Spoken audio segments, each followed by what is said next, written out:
국민 여러분, 주사파 정권 문재인을 몰아내야 우리 국민들이 자유롭게 편안하게 예전과 같이 잘 살 수 있지 않겠습니까?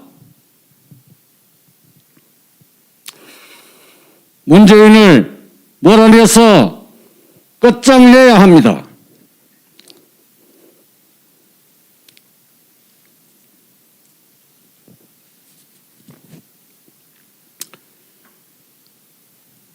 오늘은 문재인 몰아내자라는 주제를 가지고 스님이 몇 말씀 올리도록 하겠습니다. 작금의 법을 제정해서 가짜 뉴스에 징벌적 보상 제도를 도입한다고 합니다. 중수청 신설에 검찰의 수사권을 완전히 박탈하고 원론적으로 보면은 마냥 나쁜 일은 아닌 것 같은 소승의 생각입니다. 언론기관이라도 잘못된 기사로 일반 국민에게 막대한 피해를 입혔다면 당연히 책임을 져야 합니다. 검찰도 무소불위의 권력이 되지 못하게 하려면 수사권과 공소권을 분리하되 수사권은 여러 기관에 분산해 상호 견제와 균형을 이루게 하고 검찰은 공소위원회 역할만 담당하게 해야 한다는 소승의 생각입니다. 문제는 언론과 검찰에 족쇄를 채우는 이 법안들의 추진 주체입니다. 철면피해, 패거리주의, 한탕주의의 도덕성이라고는 눈 씻고 찾아봐도 찾을 수 없는 문재인 정권과 눈 씻고 180명의 미치광이 국회의원들이 팔걷고 나섰다는 게 문제입니다. 언론과 검찰에 재갈을 물리면 권력형 범죄는 누가 고발하고 수사해서 처벌합니까? 지배자라고 스스로 우기는 그들은 대부분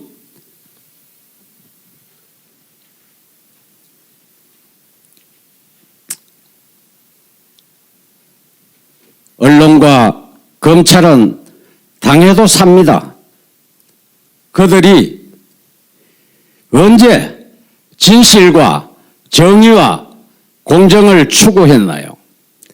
서로 짜고 없는 사실도 만들어내고 있는 진실을 외면하지 않았나요?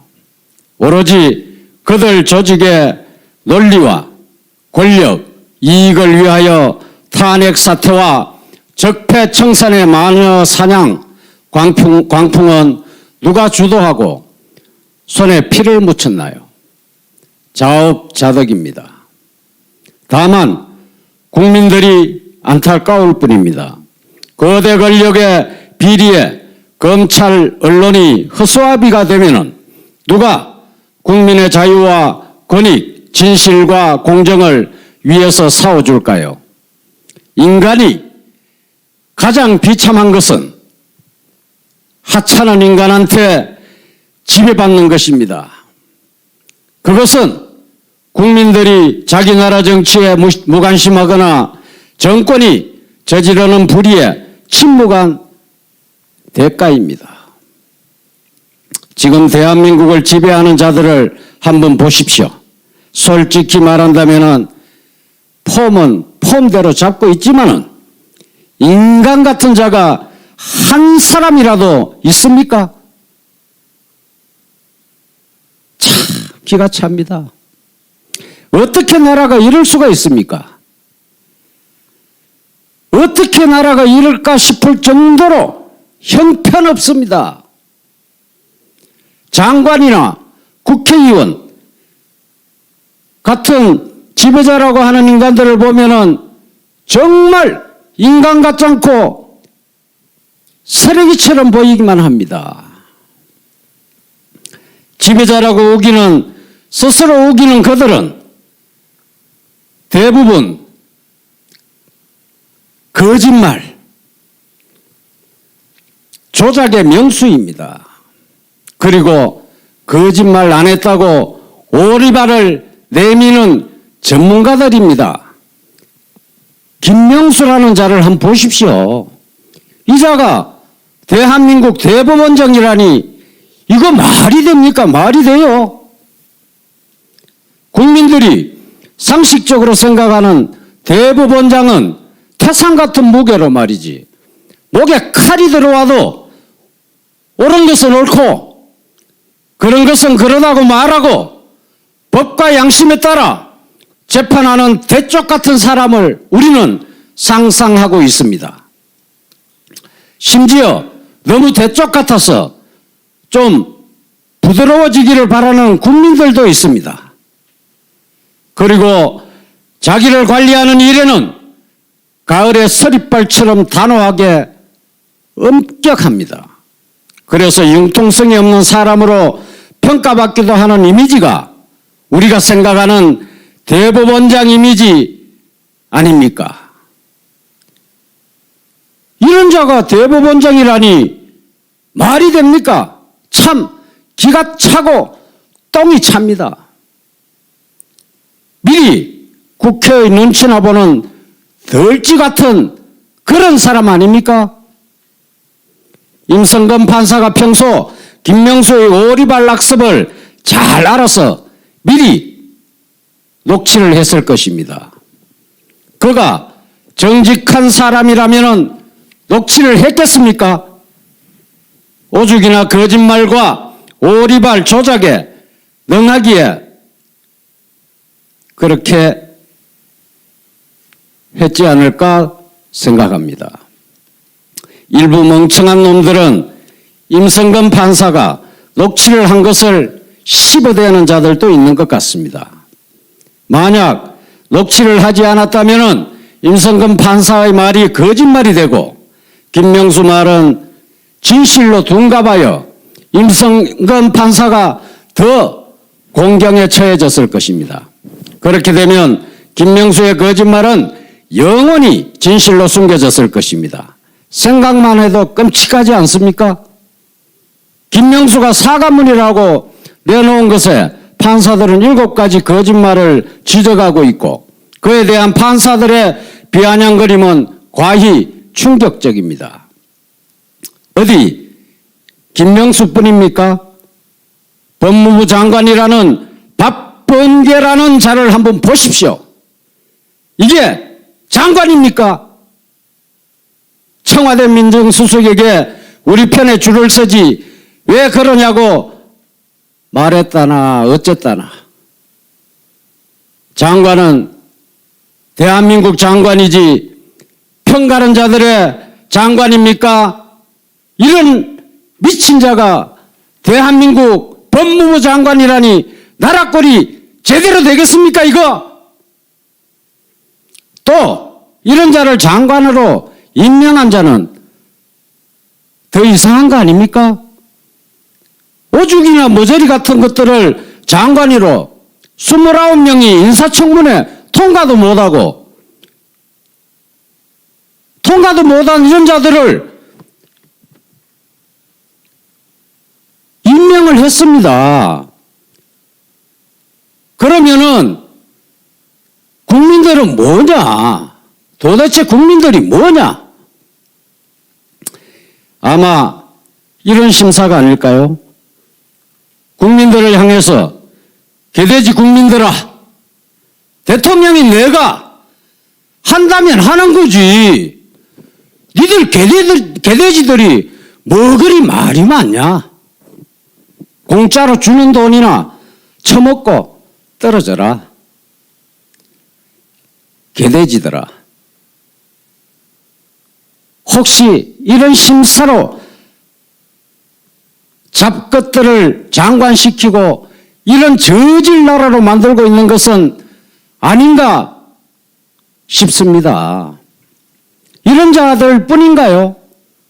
범죄자, 횡령꾼들, 사기꾼들, 양아치, 막말의 놈들, 서류 조작의 사기꾼들, 형수 보고 상팔욕을 퍼붓는 폐륜적 욕을 한 자 등등이 장관, 도지사, 국회의원 되는 나라이니까 그 책임은 바로 그런 자들을 지지하는 우리 국민들에게 있습니다. 이렇게 천박한 나라가 되는 것은 정권이 선거 표장사로 뿌리는 공짜 돈에 영혼을 팔고 노예가 된 국민들의 침묵과 무관심이 원인일 것입니다. 배우고 있다는 자들이 더하다고 하니까 세상이 암담하고 참담합니다. 각성하지 못한 민족에게는 미래가 없습니다. 제발 바른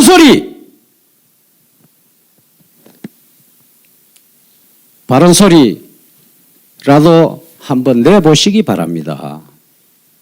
선거에 미친 정권, 문재인 정권을 향해 조선일보가 선거에 미친 정권이라고 날쌘 비판을 했습니다. 정확하고 전곡을 찌른 진단이고 지적입니다. 이 정권은 총선 사전투표 득표율을 여야가 서울, 경기, 인천에서 공히 63대 36이라는 신의 세계에서도 불가능한 결과를 만들어냈습니다. 전염병을 이용해서 전 국민을 상대로 선거를 목전에 둔 시점에 천문학적인 현금을 살포했습니다. 문재인이 재난지원금 지급 결정은 묵시적 매표를 넘어선 노골적 매표 행위로 반드시 준엄한 심판에 직면할 것입니다. 이 정권이 가덕도 신공항 건설 묻지마 특별법을 밀어붙이는 이유는 보궐선거를 이겨야만 레임덕의 수령을 그나마 막아낼 수 있다는 몸부림에 다름 아닌 것 같습니다. 절대 부패한 정권의 말기적 발악입니다. 어떻게 해서든지 선거에 이기고 보자는 의도는 섬뜩한 범죄입니다. 선거를 왜곡하는 어떠한 행위도 자유민주주의를 파괴하는 도전입니다. 이게 미치지 않고는 할 수 없는 짓입니다. 선거에 미친 정권 3월 중에 20조 원의 현금을 살포한다니 나라 돈이 삼짓돈입니까? 이걸 받고 표를 찍어준 자에게 우리 백성들이 책임이 있으니 나라가 이 모양 이 꼴이 된 것입니다. 정신 차려야 됩니다. 마무리하겠습니다. 문재인을 몰아내고 자유시장 경제 지켜야 합니다. 국정농단 심판하고 삼권 분립 지켜야 하면서 친중 사회주의 막아내서 한미동맹 지켜야 합니다. 문재인 몰아내고 자유대한민국 지킵시다. 마지막으로 우리 국민 여러분들과 불교인들, 좀 전에 광화문 온 앱 정광훈 목사님이나 손상대 교수님께서 말씀하신 대로 우리 광화문 온 앱 이 1천만 가는데 적극적으로 동참하시기 부탁드리면서 오늘 이 답답한 심정 좀 털어놓고 나니까 마음은 좀 가볍습니다만은 고맙습니다. 경청해 주셔서 감사합니다. 대한민국 지키기 불교도 총연합 호국성군단 단장 응찬합장 광화문 온 앱 깔자!